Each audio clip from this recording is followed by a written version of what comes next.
Let's check on the speed, RAM management and overall UI performance of this Moto Edge 14 Neo in this video. Let's start with the reboot test. I have this 12GB 256GB variant. It is having this Dimensity 7030 processor, LPDDR4X RAM, UFS 2.2 storage. So on paper it is actually quite capable, I would say quite powerful. And if you're using this device, let me in the comments if you have come across any issues so that others can take an informed decision. And we just have to wait for a few seconds. So I can see that this processor can restart the device quickly, and while loading the UI there is no lag. So you can see that it is quite well optimized, and even I have found that the higher refresh rate is also well optimized. I haven't come across any glitch yet. Yeah, so it is actually well optimized. So let's start with the throttling test. Let's start this.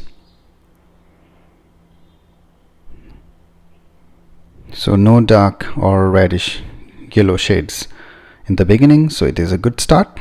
So let's wait and see the results. So I'll be back with the results. So the test is over, and you can see that the CPU throttled at 78%. So it is not a good result because it should be over 80%. Yeah, if it is over 80%, then I can say that the CPU will perform better if you do multitasking and heavy usage. But based on my experience, although the result is not that good, I can tell you that even if you use it for multitasking and you do gaming, the CPU is actually performing well. Yeah, this is based on my experience. But if you simply check this score, then I would say that it is not that well optimized. Okay, the thermals are not well optimized, but based on my experience I can tell you that the CPU is quite capable. Yeah, even I have done continuous gaming. Yes, it does get warmer, but there is no drop in performance. Okay, there is no lag in the UI, but it does get warmer, particularly this area. You feel the heat here, but I can't say that it is really a kind of overheating. Next, let's check the app's loading speed. You can see that nothing is running in the background. So let's start. So you can see that it is actually quite fast. The camera app, good. Photos, really good. I've connected this device to my broadband, and you can see that it is loading the apps really fast. There is no problem. Yes, good. Prime videos, good. Netflix, really good. Amazon, no problem. Flipkart. So you can see that it can load apps really fast, and if you see, the UI performs really smooth. Yeah, now the real test, the games. And as I told you, I have tried playing games on it. So you can use this device to play games. Okay, I tried playing for more than 30 minutes this BGMI, and I found that it can handle the gaming. Yeah, and yes, it becomes a bit warm, the back particularly, but still there is no drop in the performance. Yeah, I haven't come across any kind of frame drop or any significant stutter while playing, and you can see that it can load the game really fast.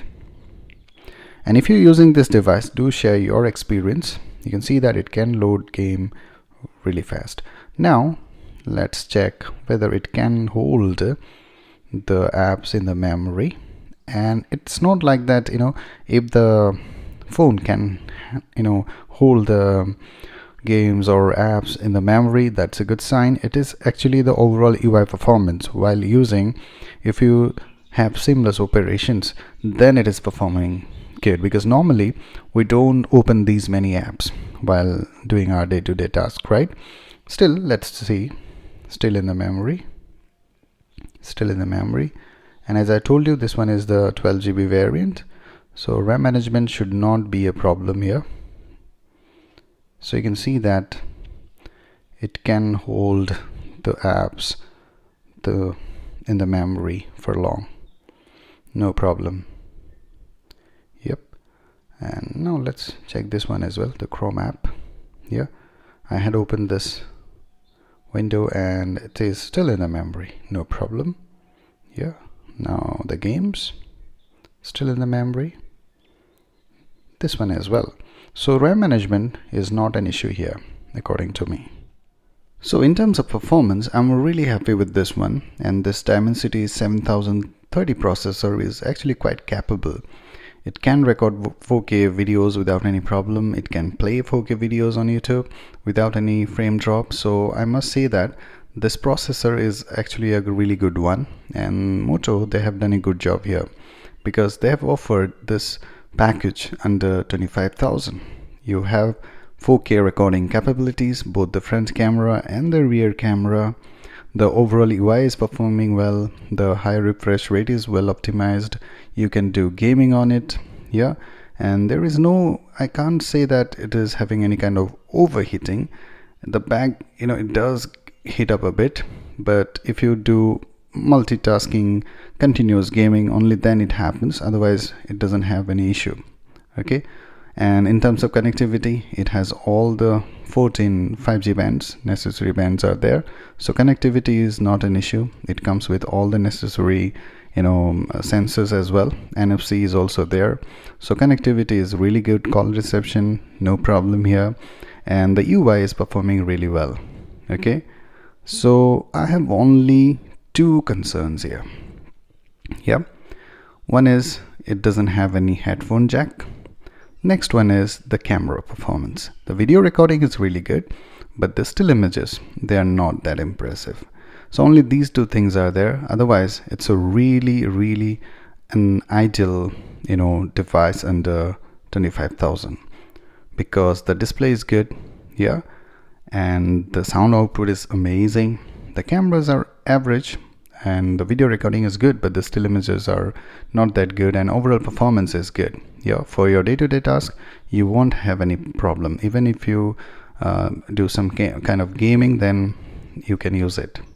Obviously, the battery backup is also, is looking good. I'll make a dedicated video on that very soon. So I must say that if your budget is around 25,000, this one is an ideal device from Moto. They have done a really good job here. So what do you think about it? Let me in the comments, and if you end up liking my videos, then don't forget to like, subscribe and share your thoughts in the comments. Cheers guys.